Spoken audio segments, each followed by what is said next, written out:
welcome to episode 494 of Cinematary. I'm your host, Zach Dennis, and I'm here with Grace Winburn, Andrew Swafford, Michael O'Malley. In today's episode, we will be continuing our Cinematary Re-Do series, and we will revisit the 2015 picture, The Witch. What a Which picture. we covered it in episode 81, which was an episode on Body Double, but that was the week after, or the week of, I can't remember, the movie came out. And then we covered it the week, the following week in episode 82, where we talked about, what was it, like modern indie horrors or like, new horror movies. We talked about that, and we talked Something about about horror gatekeeping. Yeah. Boy, the conversation had only just begun on horror gatekeeping with Robert Yeah. movie. Wait, did But you we say talked- that we talked about it in part one week, and then we talked about it as part two the following week? We talked about it for a very long time in part one. I love the tales of early Cinematary, where it's like we did a whole episode on the greatest movies, and then we did a whole episode on The Witch. Well, 2 weeks to be honest, that was a much more constructive episode than the next week's episode, where we did the whole thing was a review of Zootopia, Knight of Cups, and 10 Cloverfield Lane. So, what a chaotic trio of movies.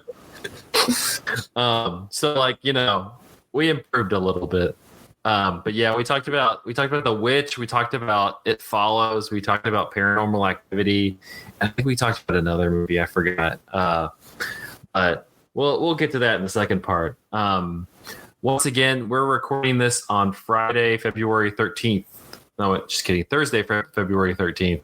On Friday, when this drops, we will be preparing for our Sunday live show at the Independent Picture House in Charlotte, North Carolina, where we're going to be joined by Sam Shapiro, and we're going to be talking about Chungking Express.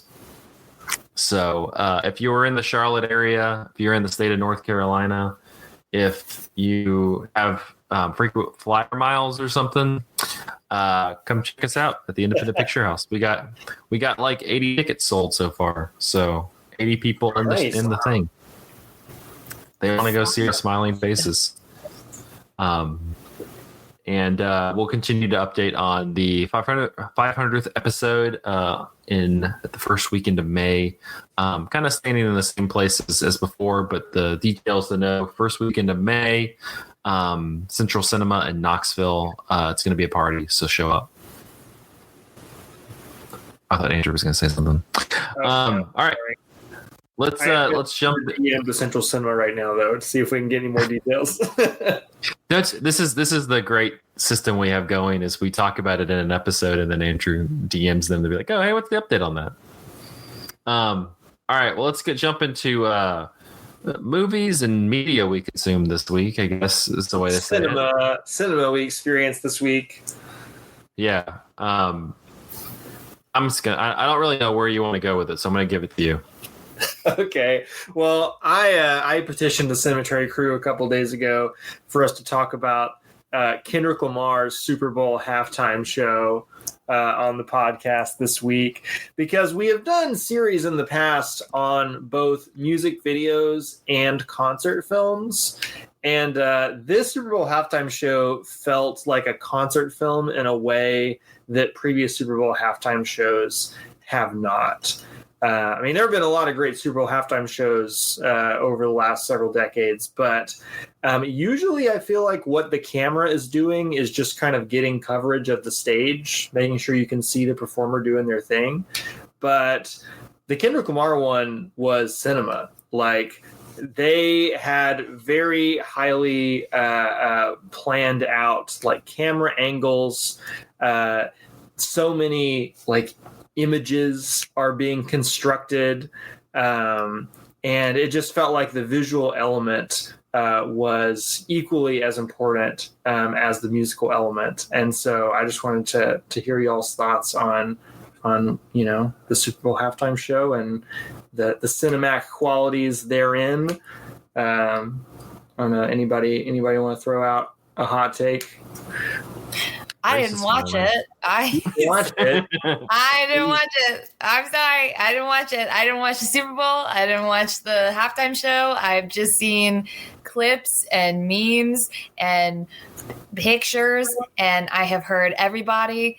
Kendrick Lamar's halftime show. Did you see it? No. That's my hot take.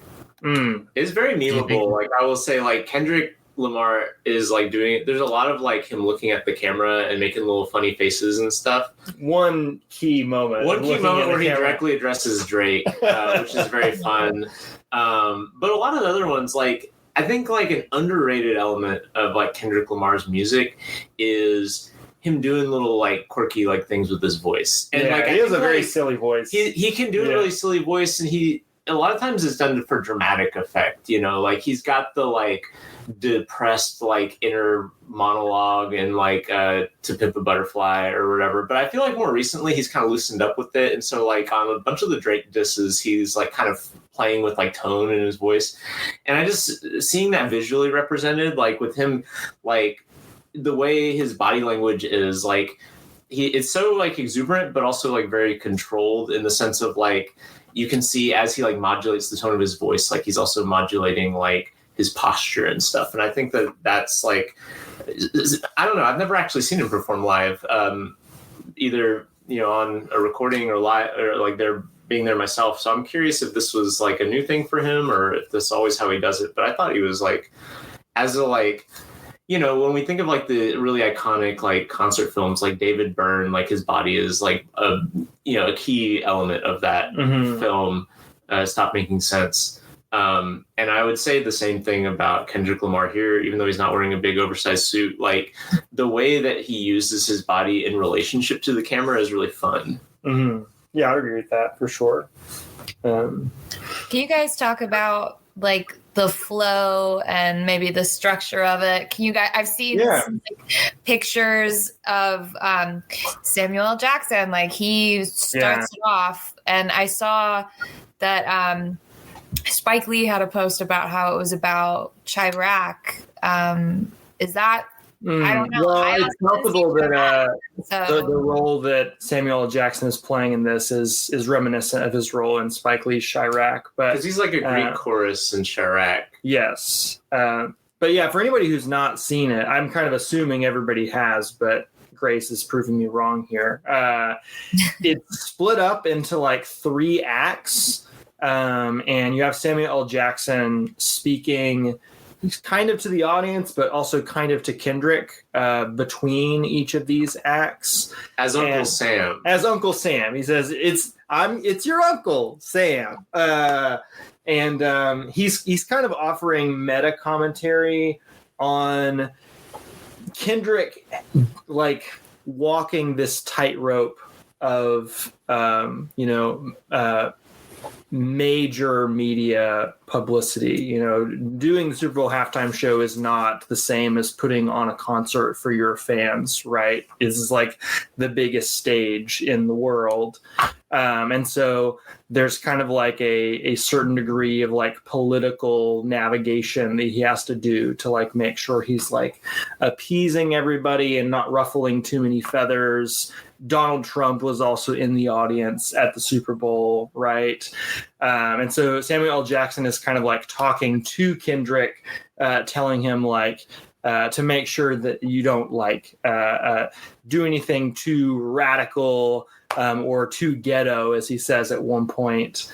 And you can kind of see Kendrick in like the song choices in each of these acts, kind of rebuffing the expectations that are being put upon him by Samuel L. Jackson's character, and therefore the sort of conservative outrage that Samuel L. Jackson's character is sort of predicting is going to happen accurately. And then there are parts like I would say the third act of it, where he maybe the second, depending on how you want to split it up. The third act is all the new material, right? Like GNX stuff, and then the Drake disses. I guess the better way to think about it was like there's kind of a prologue where he plays like the unreleased song. Right. And then there's Act 1, which is like Humble, and DNA. Which Samuel L. Jackson says is too rowdy, basically. Yes. And then Act 2 would be the SZA stuff, right? Peekaboo which is like, we should also talk about like the stagecraft involved with all that. But then he moves into before Peekaboo, there's Man in the Garden, which he does this kind of like almost doo-wop rendition of Man in the Garden, Peekaboo, and then the next section of it is like him kind of playing to the audience's expectations of like what your mainstream American football crowd wants to hear, which is Luther and what's the song that he did with SZA for Black Panther? All the Stars. And both of those songs are very like palatable. And so Samuel L. Jackson comes back and is like, "That's right. That's exactly what the people want to see. Don't mess this last part up." And then he gives people,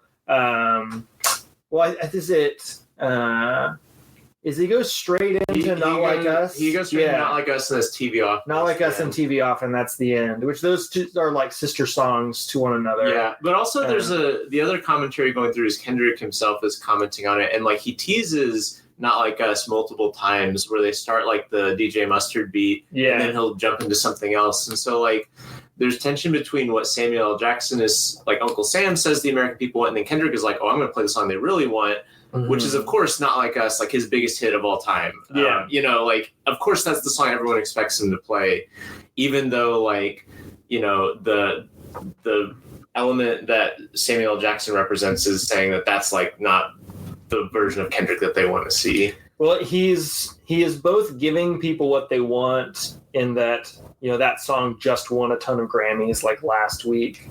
But also, it is also kind of a politically subversive song, too. It's not just about Drake specifically, but kind of about, like, a certain class of people who gets to get away with all sorts of things because they're sort of above the law. Yeah, in its totality it is, but the part he plays is just mostly about Drake. That's true. So, I mean, that's another thing, like, typical of Super Bowl halftime performances is more of a medley than like and so like which I thought Kendrick navigated that in like a really artistic way. He did, but a lot of the songs you hear like a verse maybe, and so like it's kind of interesting like what is cut in and out. Like for instance, the DNA that he plays, like he cuts out like probably the most like risible and subversive stuff in that song. True. And I don't know, it's interesting. I thought it was a lot of fun. I don't love Super Bowl halftime shows specifically because of that medley element to them. Sure. And I thought this one kind of gets hamstrung by that same part, that same element. But I enjoyed it. The what do you think of the American flag iconography? Because that's another thing is all of the background performers are in red, white, and blue and are frequently like making American flag designs with their bodies and stuff. Yeah, and specifically during Humble, we see them like standing in rows. They're doing like as the if head they bobbing, are the American flag. and they're doing the head bobbing for the music video. But there's also like a clear line dividing two halves of the American flag, and Kendrick is standing in between them, that feels like a pretty clear symbol for like a divided America, especially post the Trump inauguration. I 100% took it as Kendrick saying like I'm on top of America, I rule America right now. I don't think that's what he was doing, but I don't know. You could be right. I don't know, mate. He also says it's a cultural divide right before he goes into Not Like Us.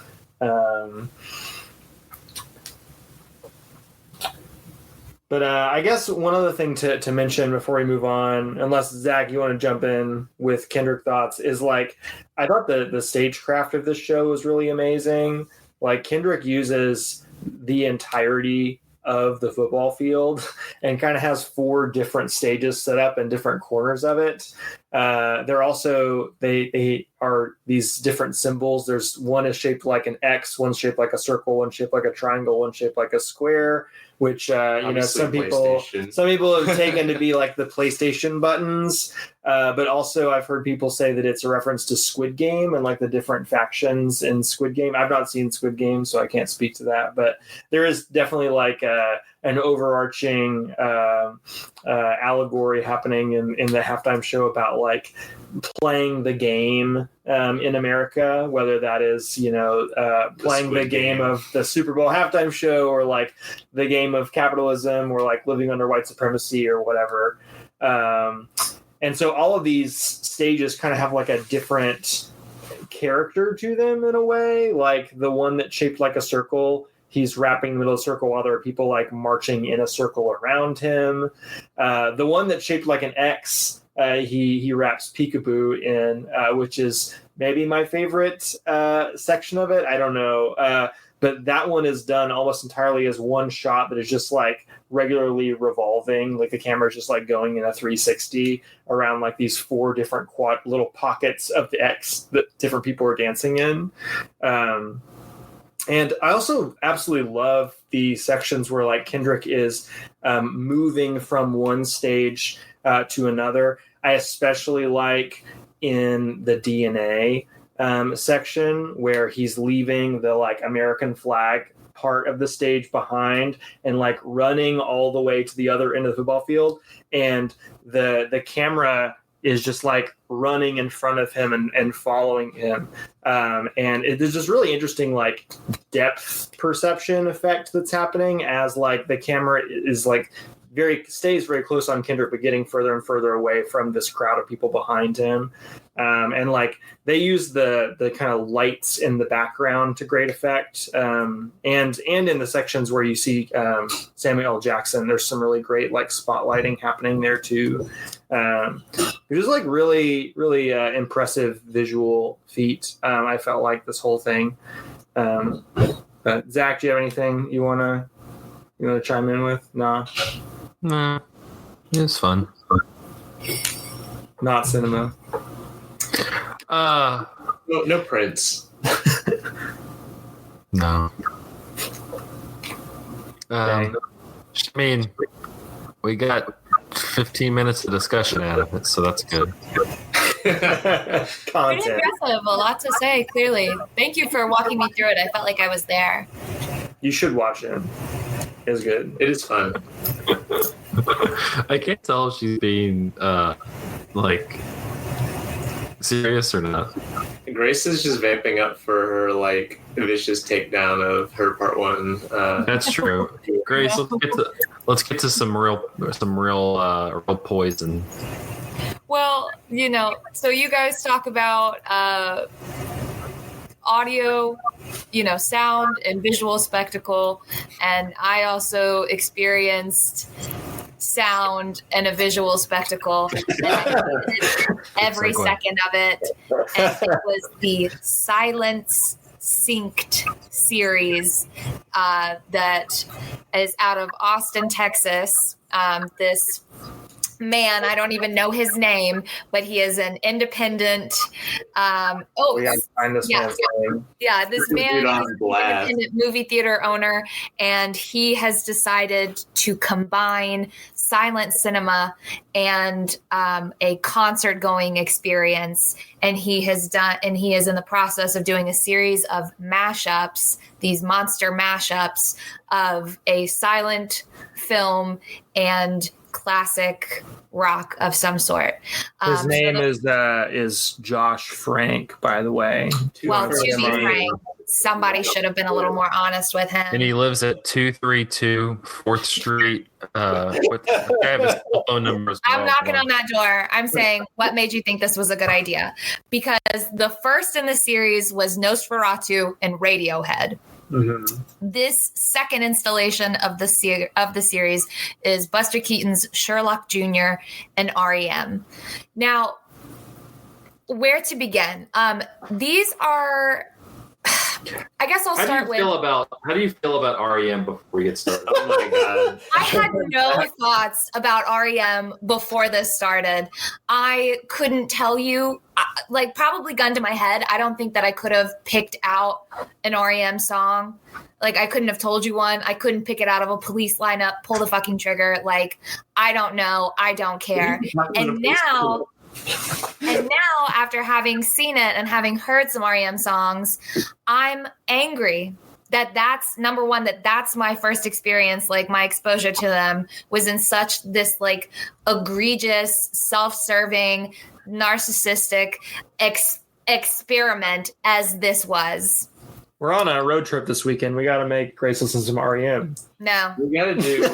Make sure the door is locked because I'll bail. Make sure I'm buckled in because I'll bail. You're gonna pull a ladybird. I would love to, but like, because I just it made me so angry. So I'm so sorry. He picks out and curates songs, not just like a whole album of R.E.M., but he picks out and curates, R.E.M. songs from whenever, wherever that he thinks fits the action on screen. And I guess let's say this, my number one gripe with this, besides I guess I hate R.E.M. now, is that I truly don't believe that there was that much care and thought put into the curation, because when you are soundtracking silent film, the soundtrack, the composition is meant to give the impression of information. It is meant to give the impression of cohesion and sound, and it supports the narrative on screen. The primary source is the film, and the music is secondary, and it just sort of punctuates or accentuates or falls back or stands out when necessary to help accentuate some sort of action on screen. This distracted entirely. And if I laughed at any point, because I was very angry, I think my jaw hurt from clenching so much, and I was like stuck in this angry arm crossed position. They had to pry me out of the seat.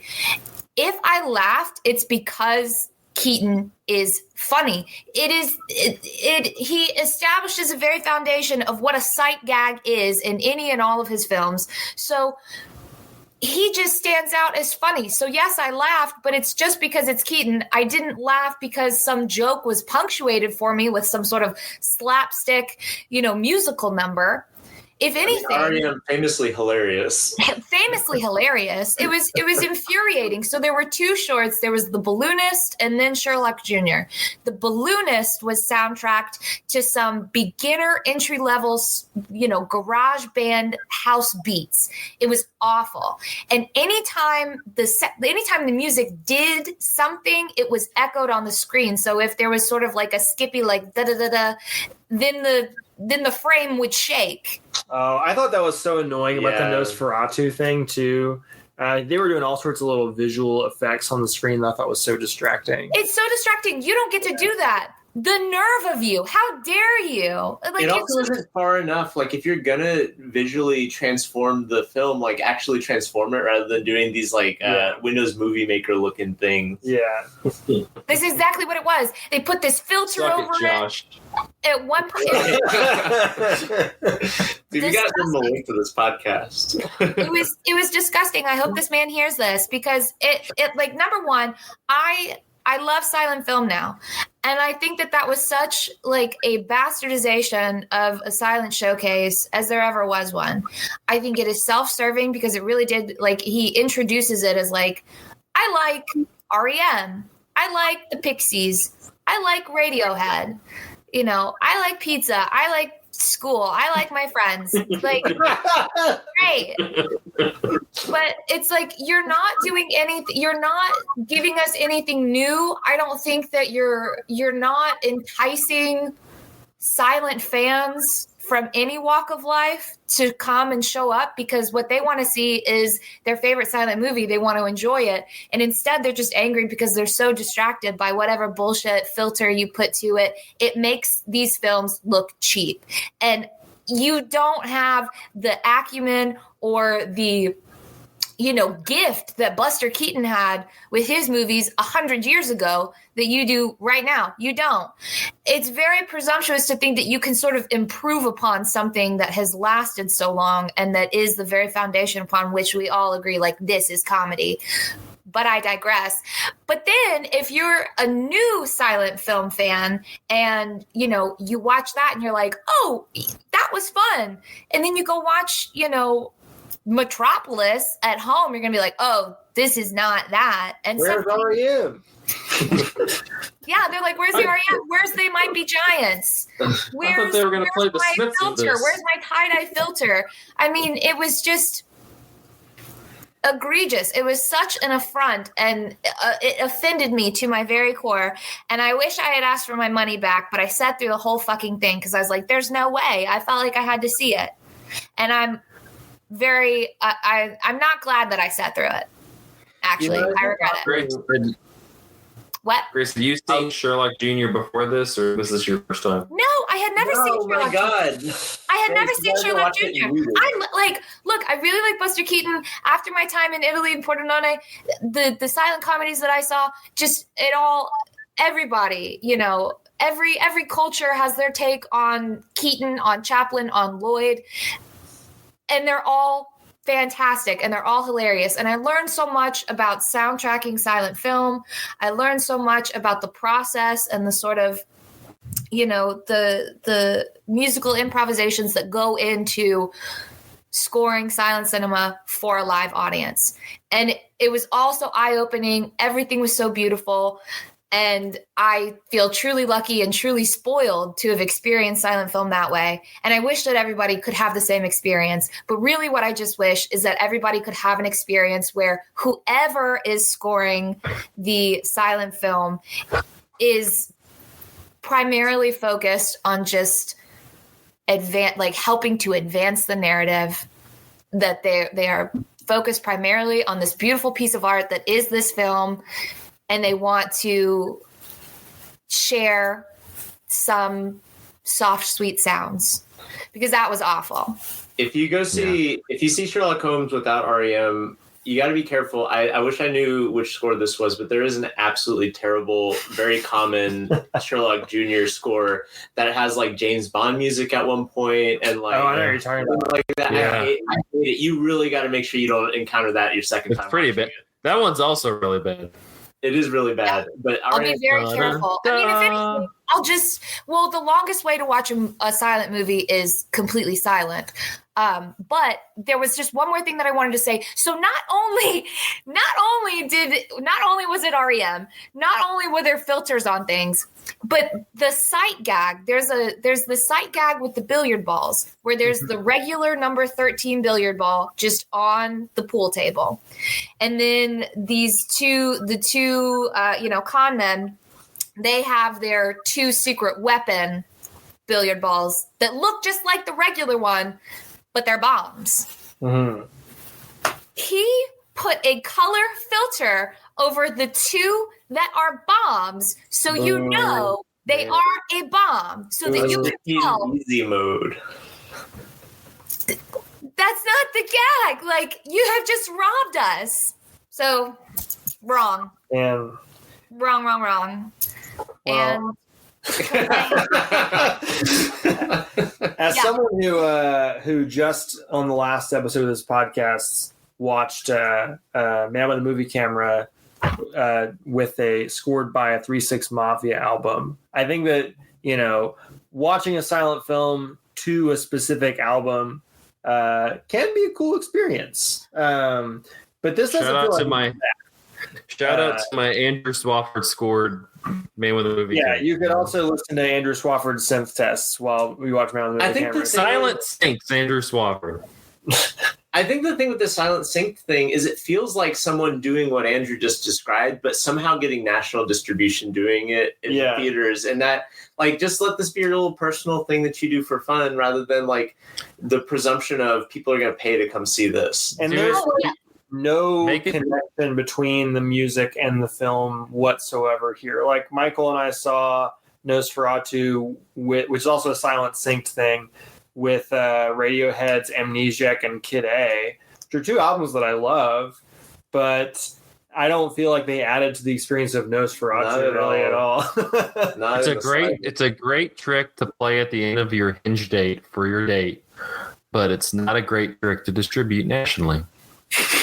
If I'm your hinge date and you do that, I was going to say, that is not. I'm leaving your apartment or your house with something. I'm stealing because you stole something from me. Silence Synched. Don't see it. Silence. Yeah, info at silentsync.com. All right. We got like 5 minutes. Michael, do you want to regale us with Dogman? Sure. So I went and saw the newest DreamWorks animated film, Dogman, which is based off of a series of graphic novels by Dave Pilkey, who's probably most famous for doing Captain Underpants, which DreamWorks also adapted into a movie several years back. And if you saw Captain Underpants by DreamWorks, a lot of the same sort of like energy is at play. Did you like that movie, Captain Underpants? Captain Underpants, yeah, actually, Captain Underpants is in kind of like a hot streak of DreamWorks, where they were, I felt like, doing fairly like inventive stuff with their animation, which is funny because like DreamWorks for a long time was known as kind of like the trash bin animated studio. You know, like things like Shark Tale or Over the Hedge kind of look like garbage. But then, like, I don't know, whatever. Like, they did Trolls, they did Boss Baby, they did Peanuts. They did Peanuts movie? No, but the Peanuts movie like is also in that same sort of style where like they suddenly figured out, oh, we can just make things look like cartoons with CGI, but have really interesting textures while we do it because the CGI allows us to do that. And so this movie is like that. If you've read the Dogman graphic novels, you know, like what these characters look like. And basically they look like that in the movie, but like 3D and with kind of really interesting, you know, ways that it interacts with the 3D. It is very fast paced. It is like a sugar rush kind of film where there's just like gags all the time. It is very like absurd. Like the conceit of the Dogman books is that as George and Harold from Captain Underpants are writing the comics. And so it's like got this like almost like kid playing around stream of consciousness sort of style to it, where it's just like one absurdity layered on another. You know, I thought it was fun. I like I said, I saw it with my kids. My kids had a good time. You know, I don't think it's quite as good as Captain Underpants, if only because at the time Captain Underpants came out, I remember being very struck by the animation, thinking like, wow, this is actually genuinely a step forward for like computer animation.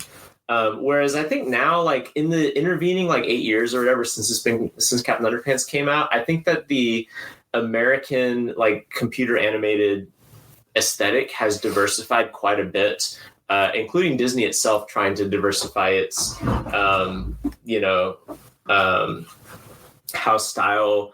DreamWorks has tried quite a few styles. You know, they had The Bad Guys that came out a few years ago, which I thought was another really kind of interesting movie. You've had that one. Not DreamWorks, but obviously like Into the Spider-Verse, I think really opened up the doors for interesting animation from computers that was not just photorealism. And then like DreamWorks did the Puss in Boots sequel that was kind of like Spider-Verse-esque. So like this stands out a lot less as like an interesting animated experiment than Captain Underpants did. But it's the same sort of like charm to it. It gets to be a little much after a while just because it's like there is not a break. Like there is not like you're just being the amount of energy that this movie starts with is the amount of energy it continues on through, which is impressive. But after a while, like as a parent, you're just like, whoosh, whoosh, whoosh, whoosh, like, you know, I don't know. Maybe that was just me being a little bit like drowsy in the theater. I went and saw it with my other dad and his kids, and we were both commenting on how like we used to make fun of our parents for falling asleep during movies, but we were both getting a little sleepy during the like back half of that movie. So I don't know. I guess that's being a parent is looking at a movie and thinking like I might nap through this. I didn't. It was energetic enough that I didn't. But is Dogman propaganda? I mean, question on everybody's minds. It is about like a cop, or I guess it is about cops. It is propaganda in the sense of they are cops solving a problem. It's not propaganda in the sense of it has all the tropes of like, validating bad cop behavior by saying it was necessary and that sort of thing. But it is like kind of leaning into like the kind of like buddy cop, like, archetypes and stuff. So, by virtue of presenting cops not being like evil, brutalistic, like bastards, I guess it is propaganda by default. But it's not, it's not Law and Order levels of propaganda. Sure. It's not Paw Patrol level of propaganda. It's not Paw Patrol, right? That's the largest amount of propaganda. I can deal with Law and Order because it's entertaining. But Paw Patrol is terrible. It's terrible. Terrible. All right. On that hot take, we're gonna take a quick break, and we're gonna be back talking about The Witch as if it was 2015 after this.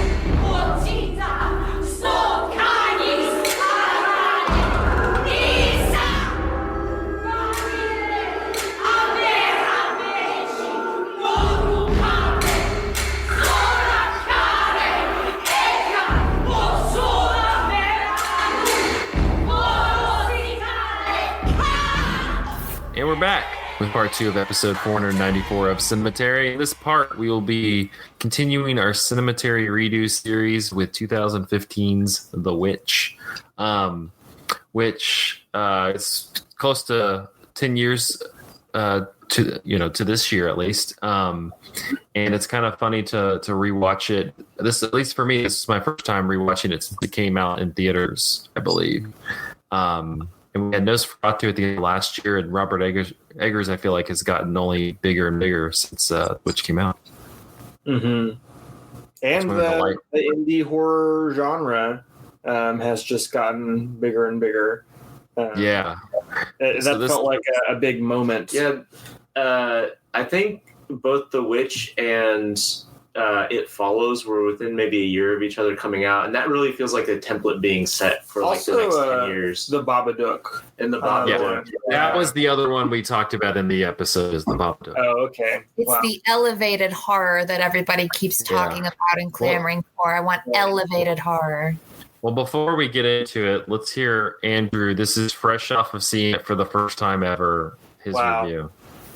Yeah, I really loved it. I kind of feel intimidated by the prospect of trying to like sum up my feelings on it on the podcast. But this is a movie that I went into the theater with probably too high of expectations, incredibly high expectations. I was like, I think we have a problem in the film world right now with hype before movies, especially on Twitter and like the media cycle. They kind of get through that. Especially because this movie came out like a year ago. For me, and like a lot of the movies that came out at Sundance, like Me and Earl and the Dying Girl and Dope, came out so much earlier than The Witch did in terms of like wide release, and people were just like itching for this movie, and it's gotten so much buzz. And I was sold from the outset when I was told it was a horror movie set in like Puritans era America, and that it was written in vernacular English. Kind of that King James Bible Shakespeare style of early modern English with all the these and thous and thines and all that stuff. Like just as a guy who teaches English, like that makes all like the nerdiness inside of me get very, very excited. And so I'm very, very excited going in to see this movie. And I was worried that it was going to let me down, and it actually surpassed all my expectations, which is shocking.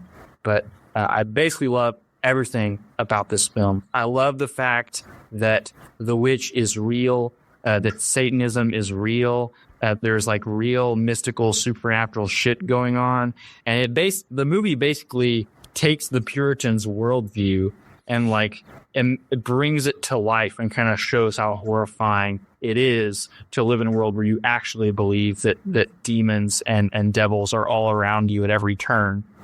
Yeah, I really loved it. I kind of feel intimidated by Oh, went into a loop on it. we got it on repeat. Yeah, just the rest of this Everybody hear episode. that? Play it again. Someone sync up Run it Sherlock back. Jr. I'll have to say though, like your take, we overhype movies, still stands. Still happens. It helps to not be on Twitter anymore. I also feel like specifically with Robert Eggers, that is like a perennial like cycle of Robert Eggers being overhyped and then backlash and overhyped again. Like that cycle has proven to be his mode. Well, where do you sit with The Witch in 2025? Me? Yeah. Still love it a whole lot. As I think I mentioned at the end of our last episode, this is actually a movie that I teach. I don't get a chance to teach a whole lot of movies because I primarily teach books, but I've managed to find a way to justify it in my American Lit curriculum. I teach it alongside Arthur Miller's The Crucible, which is set during the Salem witch trials. And the way that my school operates is kind of weird. I see my kids twice a week. And so what I do during that unit is one day a week we read a scene from The Crucible, and then one day a week we watch a chunk of The Witch. And I just have my students discuss the differences between the two, because they definitely deal with religion and especially gender in very different ways. Part of my desire to pair those two together was really liking The Crucible and enjoying teaching it, but also thinking that it was super sexist. And I wanted to kind of present a Puritan era story that was a little bit more questioning of all the gender stuff happening in that world. And my students always really, really enjoy it. They always have great conversation about it. There's always a lot of debate about the ending and whether or not you should view the ending as like a tragedy or a sort of dark, happy ending for Thomason. But the more that I've taught it, the more respect I have for the movie. I feel like it's just a really tight, perfect little thing where every individual element of it has some sort of larger thematic resonance. It doesn't feel like there's any like wasted minutes in the movie, even though it's like a really slow, quiet movie. It's you're constantly being presented with some sort of setup that is going to pay off later, and yeah, it feels like a folktale, as the subtitle says, a New England folktale. Yeah, I mean, I will have more thoughts about it as we get deeper into it. I did not rewatch it for this podcast because I've seen it so many times that I kind of have it memorized at this point. And honestly, I think I need to not watch it for a couple of years before I watch it again. But I admire the hell out of this movie. I think it is fantastic. I think it's still Robert Eggers' best movie. Well, unfortunately, I didn't talk very much between the two episodes where we talked about this movie. So there's no clip of Zach, 2015 era Zach, giving his thoughts on the Witch. But this is this clip now is a combo of Andrew and Nadine talking about the movie. Well, I think the interesting thing about it is, a lot of people have been calling it this kind of like slow burning horror movie, which I feel like is a word that really gets kind of overused when talking about like this type of kind of like alternative to the mainstream horror movie. Just because I think it's more about an atmosphere. Like that's what slow burning means to me. Well, I feel like the thing is like this movie like burns at the beginning, like the most stingers and like the most kind of like shocking, almost conventional scares. I mean, they're not exactly conventional, but like the most kind of like are all it's at the beginning. Yeah, like you get these like this series of really intense images with like really loud music over them, and then the rest of the movie you get sporadic graphic images and sporadic use of music, but it's not as intense as it is at the beginning. Yeah, it's almost this kind of like a reversal of the conventional structure you'd expect. This like build up to something huge. It's like the huge thing happens at the beginning. I wanted to include that clip also to kind of start a discussion. We mentioned before the episode we did, episode 82. We bless you. We talked about the witch in relation to it was an article from Medium. I was looking it up about horror gatekeeping, and it was we did an episode about a Medium article. Yeah, we did an episode about a Medium article. Cinematary early hits just keep coming. Yeah, that's great. Why don't we do episodes on Medium articles anymore? Come on. That could be post 500 life, is a series on Medium articles. You just dogpile some random Medium writer. I read this cool Substack the other day. Yeah. But the things I was thinking about just like outside of the movie while watching The Witch is, one, it does it does kind of start the elevated horror trend that's you see even today. I'm thinking of stuff like Heretic, and movies like that, or Companion, which just came out recently. Like these types of movies that are now pretty, like you see multiple ones a year. But also this is, and maybe people, y'all disagree, but this was kind of like the first, I think, A20. It's not the actual first A24 movie, but it was the first one that people were like, "What is this studio?" And like, this release, the distributor stood out. I think more than it ever did. Yeah, I think it's also. I mean, it's the first that I remember that had their really signature like advertising emphasis. Like I remember seeing the trailer for The Witch, and it's this really kind of striking trailer, and a lot of it is just blurbs from I guess festival reviews or whatever. But the blurbs that they use are like really striking and has become like a cliche where it's these blurbs calling it like one of the scariest movies in years, or like I think one of the one that always stuck out is like you feel like you're watching something that you shouldn't be seeing or something like that. And I remember being like, damn, what's that going to be like? Now every other horror movie now they all do that, yeah. But that feels like that's the first movie that I can remember that had that kind of what's now become like the cliche 24, like overhyping a horror movie that ends up being this kind of like ruminative art house thing and making it seem much more scary, overtly scary than it actually is. This was also my first time seeing The Witch since it was in theaters, and I remember really liking it in theaters, but thinking that like, wow, that was a lot slower than I was anticipating. So I went into this remembering that, and coming out of the second time being like, that was a lot scarier than I remembered. I mean, there's some pretty fucked up stuff in it. Dude, there is some fucked up stuff. I forgot how much of the baby paste we see. That's true. Grace. Yeah, I definitely, I came to it a little later because of the marketing making it sound so scary. I can be such a chicken in horror movies. I'll jump, I'll kick, I'll yell, I get frightened pretty easily. It doesn't take a whole lot. And then I remember when I saw it, I felt so brave getting through it because it is very frightening and it is very upsetting. And it's especially scary. I think a lot about like Thomason and this teenage girl, all of this just happening around her and her being like the nexus of it and like not really realizing her role or like her relation to all of these awful things happening. And like, that's frightening and isolating. But it's so ghoulish and ghastly, and it always kind of feels like something's happening in the margins that I just can't quite make out, and that really scares me. But it took me forever to get to it because it sounded so scary, and and then it is a much slower burn, but these great big images that splash across the screen, they kind of linger for a little bit. I don't think anything is quick. Well, what do you think makes this, Michael was talking about, now you kind of run into all these elevated horror movies that turn out to not really be all that memorable. What about this kind of sticks with you?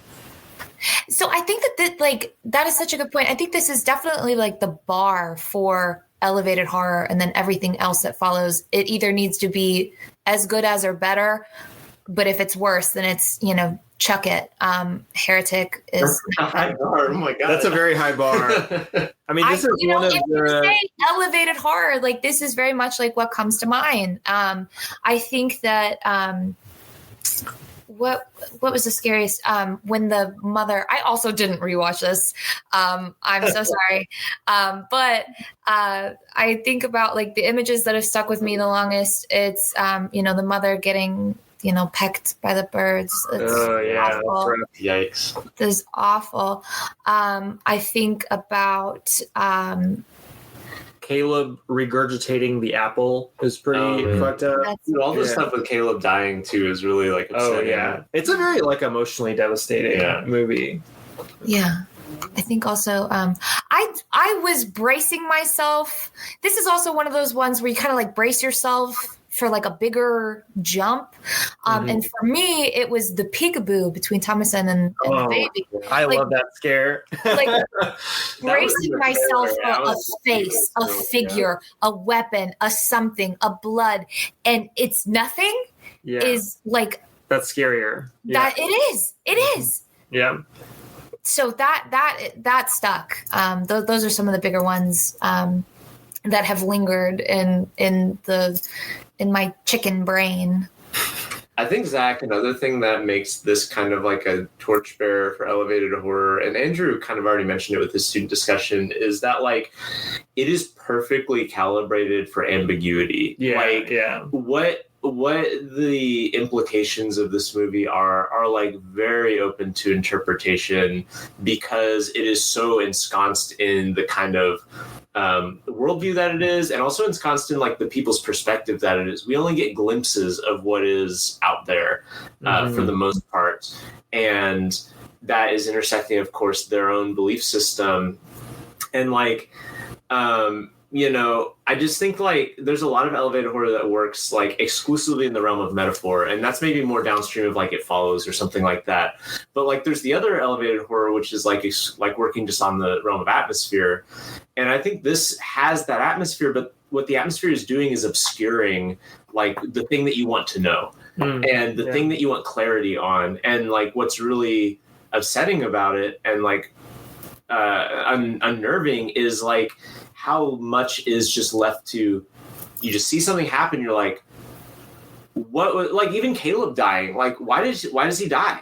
Why does he die in that weird sexual way? Weird sexual way where he's also in like religious ecstasy. Like, and like the movie does not offer an answer to that question at all. What in fact happens to Caleb after he gets seduced by the young witch, which by the way, I was looking up the actress who was doing that because I was like, I was looking at the cast, and she had been in Playboy and also a Victoria's Secret model, which is like an amazing like meta thing. Her and also the guy who plays Black Phillip. You only see the human form of Black Phillip for like a second, and he's like obscured in shadow, but he's also like a male model. That's such an amazing like meta casting. But even like the Black Phillip stuff, like at the very end, like there's a lot of the movie where you're just like, these kids are just fucking with you about Black Phillip, and then Black Phillip turns out to actually maybe be the devil, but it's like super unclear what's actually going on. Like I know a lot of people, and this is kind of the meme about the movie, is that like Black Phillip is like feminist bae, like liberating women, but like the witches literally kill a child at the beginning of the movie. Like there's a way to view this as like the witches are exactly what the Puritans have always imagined them to be, and they're just purely evil. But the movie is so oblique with them that it's really difficult to tell. And like the life that Thomason has is so miserable, and she's so scrutinized anyway that like it's even tough to say, even if the witches are evil, is this actually a worse existence for her? Is this more evil than the Puritans? Yeah, exactly. And you get to fly at least in that scenario. For real. So that's and cool. naked. I mean, come on. Yeah. I'm really glad that you guys said that, because before coming on here, I was kind of like struggling to latch on to further critique for this film, just because I do think it is so neat and, nothing is wasted. But I'm so glad that you guys pointed out that there is some ambiguity, because I was having this feeling of like, it is so straightforward. Witches are real. The devil is real. And it's right here in front of them. Instead of that sort of, with Crucible, well, it's about it's about McCarthyism and politics, but like, or like mass hysteria.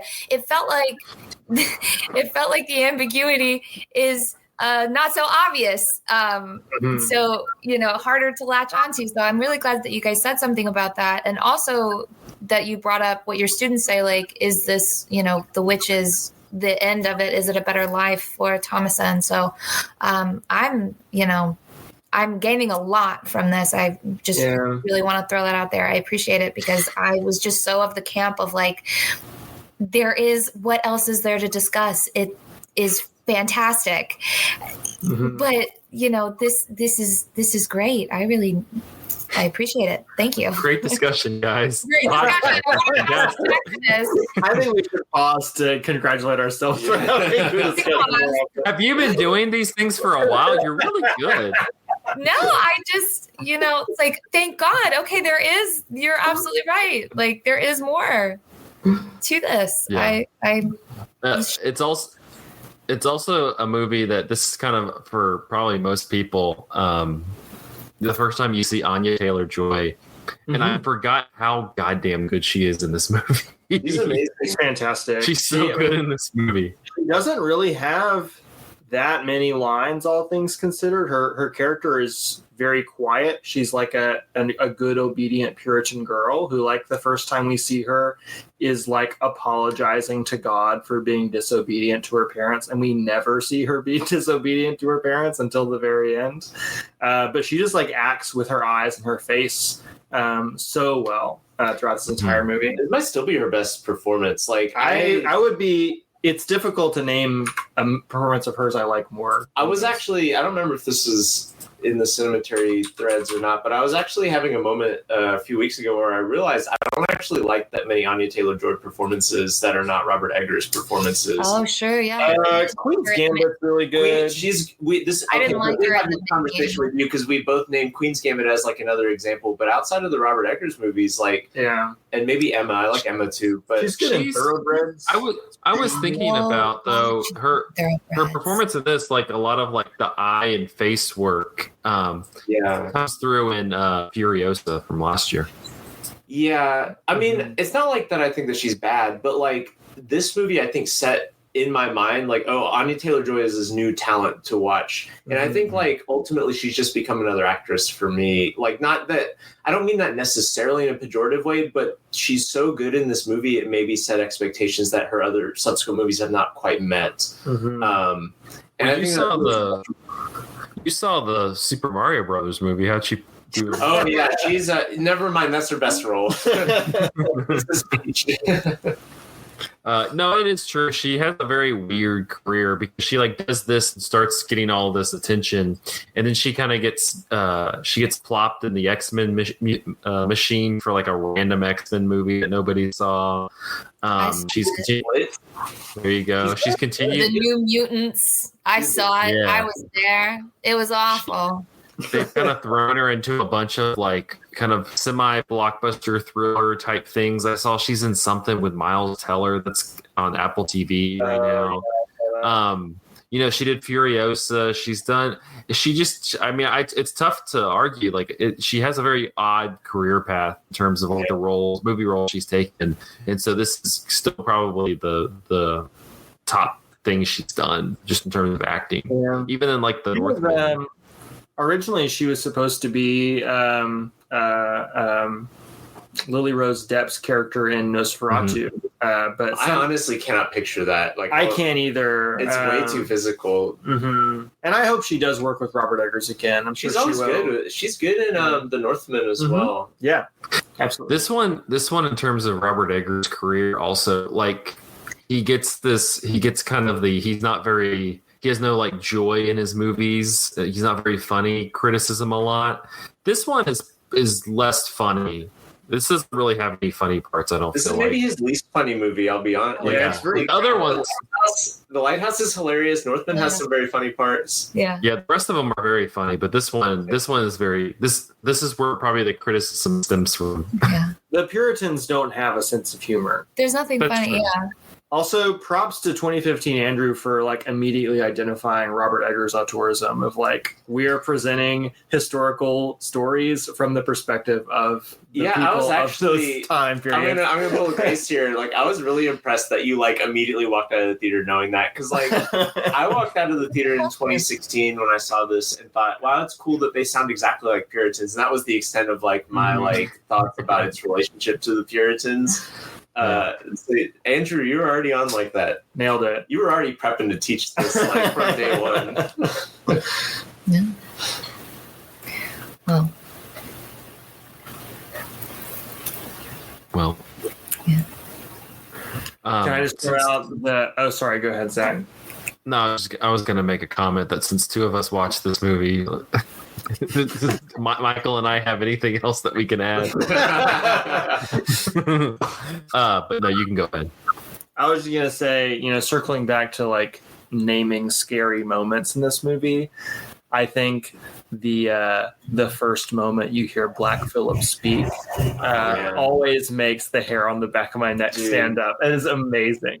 That was such a surprise. Like the last like 10-ish minutes of this movie, I remember really like 2 to 5 minutes. No, but like starting with like the dad getting like gored to death. Like all that stuff happens very fast. It happens very fast, and I remember like in the theater like not knowing what was going to happen. I was like, what the like? I had no idea if something super scary was going to happen or if the movie's just going to end or whatever. And it was very hair raising this time too. Second time, even after like the Living Deliciously has become like this movie. I think also is like an early like memed movie. Well, A24 really leaned into that. A24 created a Twitter account for Black Phillip. And Black Phillip, oh man, you don't know the Black Phillip Twitter account? It's probably, I don't know if it still exists in Elon Musk's Twitter landscape, but I'll take a look for it. Real banger tweets on the Black Phillip Twitter account. Anyway, even after having all that meme, like a lot of this movie has been memed a lot. And weirdly, that has not dulled its impact at all. Like the ending with Black Phillip is still very like unsettling and like you said, like hair raising. Even though like the like wouldst thou like to live deliciously? Do you like the taste of butter or whatever? Like I've seen that recontextualized so many times. Like I was surprised by just how much I was immediately put back into like I'm feeling like I'm seeing this for the first time. It was like instantly iconic. Yeah. Right? It's a hypnotizing voice. It is absolutely hypnotic. It is so melodic. It's like nothing I've ever heard before. And I think I found I think I remember kind of like looking around like, where is that coming from? Where is the source of this spell being cast upon me? I would sign my name in the book if that's how they ask, so politely, so gently. The taste of butter? What? Butter, come on, butter rules. Would y'all like to hear some Black Phillip tweets? Oh, sure, please. Thank you. So Black Phillip, still on Twitter. His last tweet was in April 2021, where he said, "It's not me, you guys. I'm alive, thriving, actually." I'm just kind of scrolling through. One is, "What do you call a goat with only one ear? Van Goat." I love this joke. I love this joke. I want to know who the person was. It's like it's your job to maintain this Twitter feed. There's somebody who says the witch was pretty gay. Don't waste your money, folks. And Black Phillip quote tweeted it and said, "You never gonna get your money back. Goat to hell."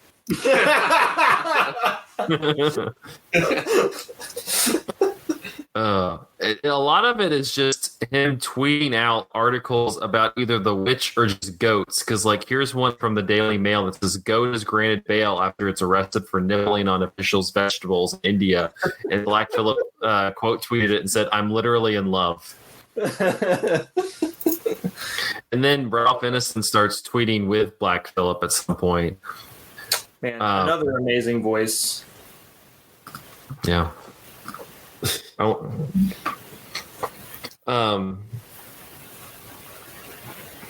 Do we feel like there's still too much hype in movies?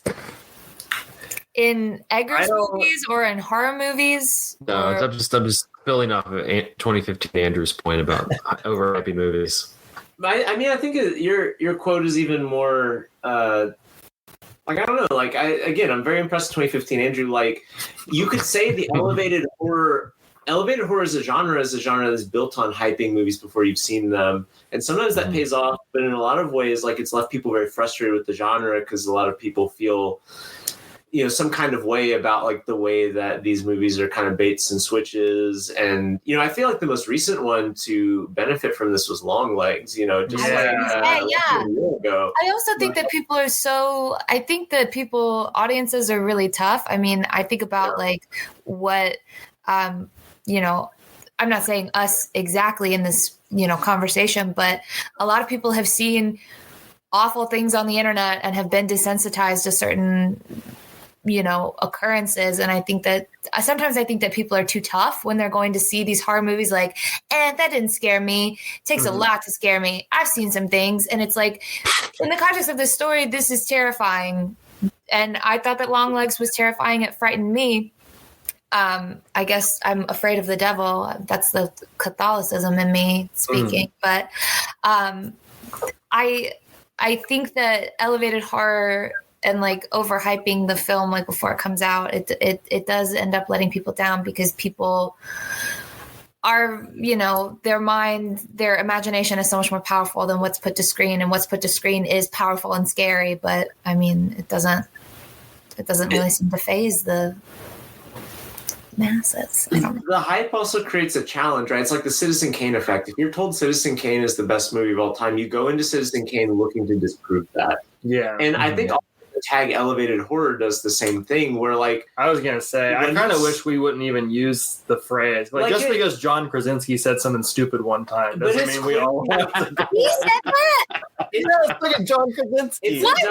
It's like IDM or something like that, where the term is dumb, but it's like clearly identifying a real trend. It's a trend of a specific type of, you know, mid-budget horror movie. But I do think that like calling it elevated horror like creates it's like if we call it like the scariest movie of all time, people are going to go into it and say like, I ain't scared or whatever. But like if you call it elevated horror, you get the opposite, where you have all these people who think that they know what real horror is. Like, you know, Eli Roth was way more genuine horror than any of these guys, or you know, or it's Rosemary's Baby. It's the real artisanal cocktail of the horror world. It's the real silenced Synched of the horror world. No, it's not that. I just think it's about the creation of expectations. Like, you know, when you call something elevated, you automatically prime people to go in thinking, how can I knock this down on a pedestal? Or how can I find, you know, I don't know what that horror gatekeeping medium article was about, but I do see a lot of like, whenever a horror movie comes out that has some sort of like, not just like, you know, complete like visceral, like, you know, we're just trying to, you know, do like pure horror. Like it's about something. If anytime a horror movie is about something, you always get the people coming out saying like, you know, X, Y, and Z movie is more pure horror than this new like artsy fartsy whatever, because there's a challenge laid down about like what is real horror, what does it mean to elevate horror. And I do think that sometimes the conversations about horror movies have always been irritating. Like if you go back and read like Stephen King's like Dance Macabre, like from like the 1980s, you can still tell that horror movie discourse was irritating back then, because like it's always been a genre of people who view themselves as experts on the genre. But I think that the marketing maelstrom that maybe has escalated since The Witch has like provoked that to become the major discourse around like horror movies. I do think it's true that like the direction that horror movies have gone in the decade since The Witch has come out has been more towards movies that are like very clean and flat allegories for things. Yes. But I don't think that The Witch is necessarily that. I think The Witch has a little bit more ambiguity and a little bit more of like a visceral quality to it. I think that, you know, maybe a better like poster child for like the quote unquote elevated horror movie might be The Babadook, because that's a very clear like the monster is grief kind of thing. There's not much more to the movie than that. And I like The Babadook. I think The Babadook's a really good movie. But I think that, you know, horror movies in general have kind of become comfortable just kind of relying on, well, it's about trauma.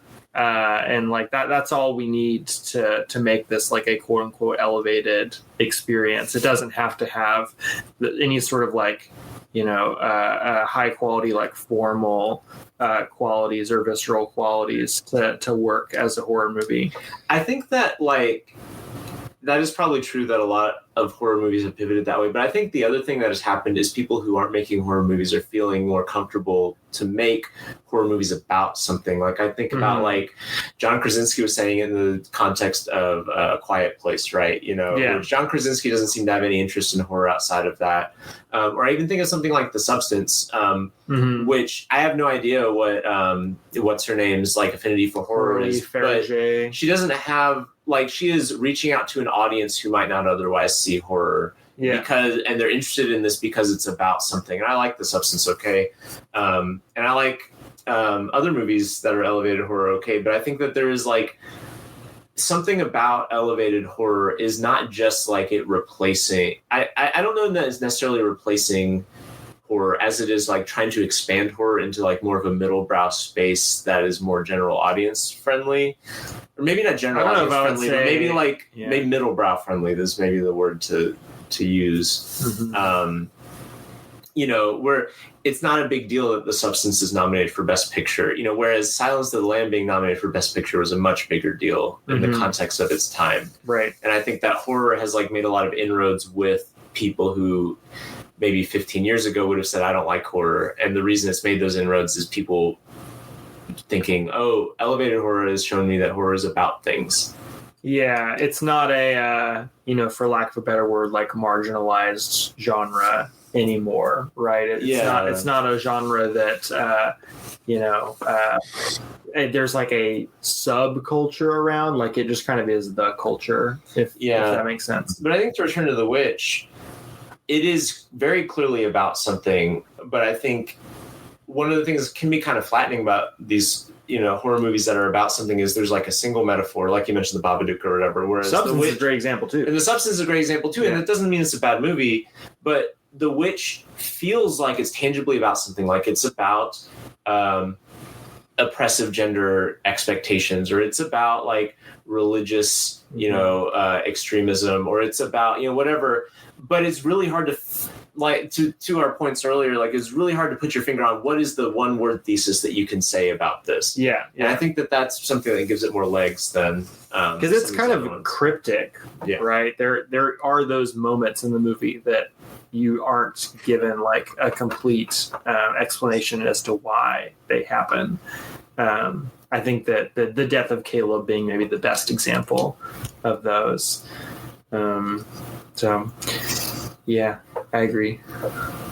Yeah. Any final thoughts on The Witch before we wrap up? I think Grace and Zach should say something. They look like they had something to say. We were just goofing, straight goofing. This is kind of like the last Witch episode. I didn't have lots to say. I kind of fell into that too, where it's like, right? I don't know. I have so much to say. You guys really highlighted the ambiguity of it all because I took it so at face value of like, what else is there to say? It all puts it, right out in front of you. Witches are real. The devil is real. Magic is real. Hell is real. And we have fallen into it. But is God real? All of our God doesn't show up at all. In that it, where's the greater allegory? Where's the greater metaphor? Like, what does this, match up to in 2015? If Crucible had McCarthyism and all of that, what do we have in 2015 that we have The Witch? You know what I'm saying? So I'm really grateful to you guys for highlighting the I mean it because otherwise, I just have that of like, I get it, I liked it, but I didn't get it. I like The Witch. I like it. It is a good movie. Agreed. That's I mean, is it fair to say it's like a modern classic? Yeah, I think so. Yeah. I think it's earned a certain level of like iconic status in the current horror landscape. It's iconic, right? And it's influential and it's good. Yeah. I would say it's Yeah. Yeah. And it's good. Holds up. Holds up. It's Like scary. my boy, Teach it in Black school. Billy. Teach it in school. We have a really cool. Oh, all right. Well, that'll wrap up this episode of Cinematary. You can find us at Instagram at handle at Cinematary. Be sure to follow that account this weekend as we're gallivanting around Charlotte. But you can also find us on Letterboxd, letterboxd.com/Cinematary. If you would like to support the show, which some have called a podcast that makes really good points about The Witch, go to patreon.com/Cinematary. Give us $1, $5, $40,000, whatever you want to do. Thank you to our patrons, Cam, Ron Hayes, Tanner Huskins, Teresa Marsathi, and Tyler Chandler for supporting the show. We were going to do it. I don't know if they're going to let us put this on the screen, so I'm going to go ahead and put this guy right here. Yay! Let's spin the wheel. Spin the wheel. All right, so we're down to Mulholland Drive, Colonel Blimp, Duck Soup, and Stagecoach. What will we watch? Can't lose. What will we watch after Chungking Express? Come on, big money. Duck soup, duck soup, duck soup. Woo! Hell yeah. Hell yeah. Hell yeah. Round of applause. Rufus T. Firefly. Firefly. We're going to watch some Rufus T. Firefly. All right. Hope folks can join us for Chungking Express. That'll be the next episode, but we'll be live on Sunday of when this episode drops. And until then, thank y'all for listening, and we will see you in the next episode. Bye.